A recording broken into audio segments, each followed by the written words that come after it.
What's up, Space Monkeys? Welcome to Political Fight Club. I'm your host, Robert Durden. We are going to go over the rules today because it's been a while. And then we're going to do one subject right now, and then I've got two more shows today. We are going to do the Jerk of the Week later. I'm not going to do that right this very second, though. So, the rules. First rule of Fight Club is talk about Political Fight Club. Second rule of Fight Club is pick your battles, know your shit. Third rule is know your opponent. Fourth rule is keep the debate on topic. And fifth rule is admit when you're wrong. So we are going to do the Jerk of the Week later on, and I'm going to give you guys the names. It's going to be another three-way battle tonight. And two of them are more or less me just teasing the living shit out of individuals.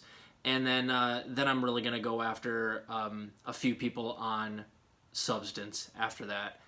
We're also going to do a show on, there's been conflicting evidence out there that I'd like to clear the air on between the efficacy of the Pfizer vaccine for the new variant, the more pathogenic variant of COVID. So there's the main COVID variant, which is the one that's the dominant strain right now, and the Pfizer vaccine works like 90% of the time or higher against the old variant. But there's a new one that's slightly less symptomatic, which means it doesn't make you quite as sick, but it's far more pathogenic, which means it's easier to catch. And there is one study out there that's saying that the Pfizer vaccine works extremely well against the new variant, and then there's another study that says that it works about 10 to 12 times worse than against the new variant than it does against the old variant.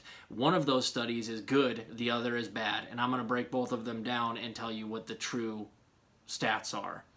So right now, though, I'd like to go over something that Kyle Kalinske and Justin Jackson have already gone over. I've been talking about universal basic income for this entire show. I've done 2 or 3 episodes already on how to pay for it, different ways we could do it.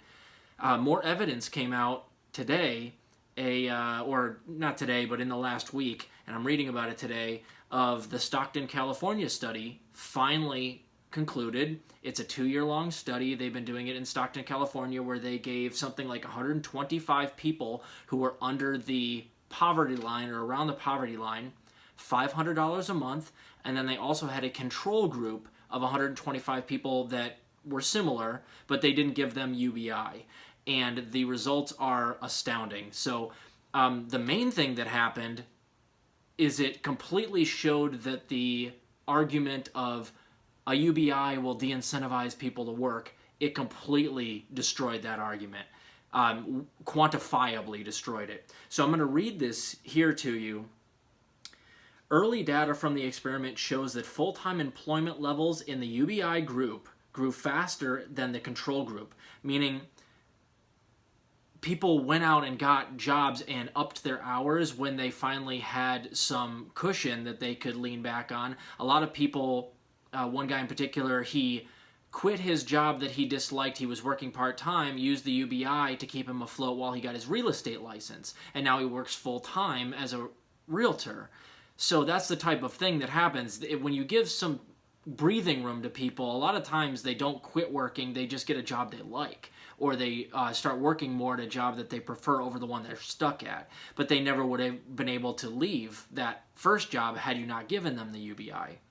So full-time employment among the 125 participants rose from 28% to 40%, so up 12% in the UBI group over the first year, compared to 32 to 37% increase in the control group. So the people that weren't given the UBI only went up 5%. So more than double percentage went out and increased their employment when they were given a UBI. So that takes the argument of it de-incentivizing work out to the woodshed. That's it right there. But beyond that, it also showed that the self-reported mental health status of the people that were getting the UBI were so much happier.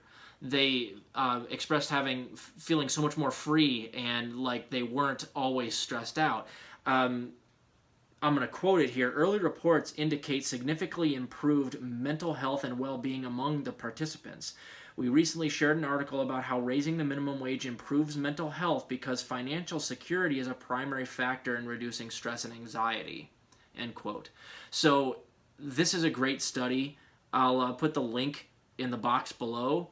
And again, every time something like this comes out that just basically kills those two arguments that UBI de-incentivizes work or it's too expensive, I'm going to share it with you. And this happened on American soil in a very expensive place to live, California. Now, Stockton, California is not a super rich area, but it is in California, so the standard of living there is still expensive. So these people with simply $500 a month, most of them went out and got new jobs, upped their hours, and did not, in fact, see any de-incentivization from the extra money coming in. So that's a bogus argument. It's always been a bogus argument. This is a great article, and thanks to Kalinsky and Justin Jackson for doing videos on it and giving me links to the article. It's awesome. So keep fighting the good fight out there. I'll have the 2 other episodes out for you momentarily, guys.